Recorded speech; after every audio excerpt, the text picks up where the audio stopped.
السلام عليكم ورحمة الله وبركاته. meeshaan waxaa iigu jirta basal 2 xabo ah. waxaan kaloo waxaynayaa maanta shirib. geedkan shirib aa la yiraahdaa magaciisa si fiican uma karo. waxaan ka sameynayaa qada yar oo fudud oo simbala. intana qudaar ii taala. yaanyo, kaabash, kaarood, basbaas, barandho. hadii qudaar fuul ah ii taala masha Allah.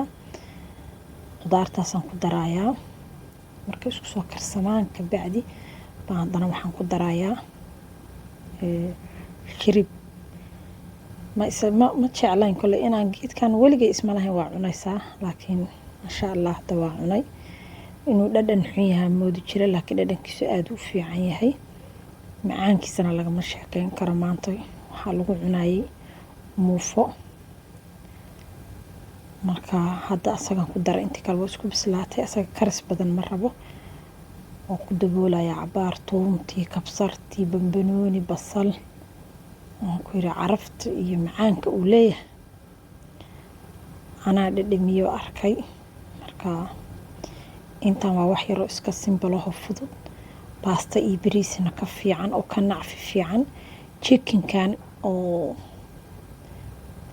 aan isticmaalana wuu ka fiican yahay geedkan. aniga markasta waan ka cabsin jiray laakiin hadda markaan arkay aad iyo aad aan ugu bagay. wuu fiican yahay nafaqo ahaan iyo yacni dhadhanba aad u fiican yahay.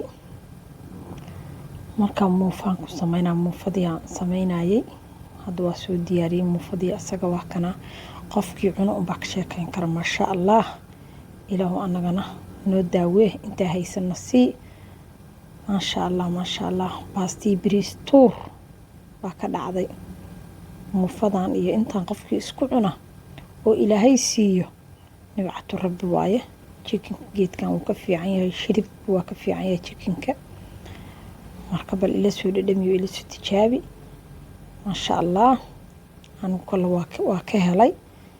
marka meelaha ka adeeganaya ku arka waa ka baqi jiray. waxaan kaloo sameynaa casiriye yar oo iska simbal oo iska fudud. burmandaasi yar aan sameynayaa oo iska fudud. caano yar oo kulul iyo waxaan isku daray hal qaado oo fixisa ah. waxaan ku darayaa batar, xabad ukuna, caano booro yar, sonkor yar.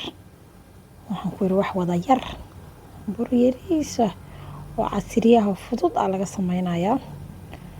burkii hadda ku shubay waa qasayaa. gacanta aad ugu rafaaqaysaa batarkaaga ku darsatay. waxaan ku yiri markii inta la rafaaqo la daboolo soo faxo. waxaan ku yiri hadda waa kana saana ku dhameeyay wuuna jilicsan yahay. wuu soo faxayaa. markuu soo faxaan fidinayaa. batar yaran kor saara. batarkaas yarna waxaan ugu talagalay inaan hadhowdi ku fidiyo. daboolkiisa u dheereeyay. markuu soo faxaan fidinayaa. codka haddaan kor saarayaa. waa kana asagii aan soo jarjaray. saasaan usoo jarjaray. hadda markii la dubana masha Allah waa wax yar iska casiriya iska fudud. shaahaga cadayska ag dhigo lagama sheekeeyaan. marka dhammaantiina waxaan idin leeyahay assalaamu calaykum waraxmatullaahi wabarakaatu.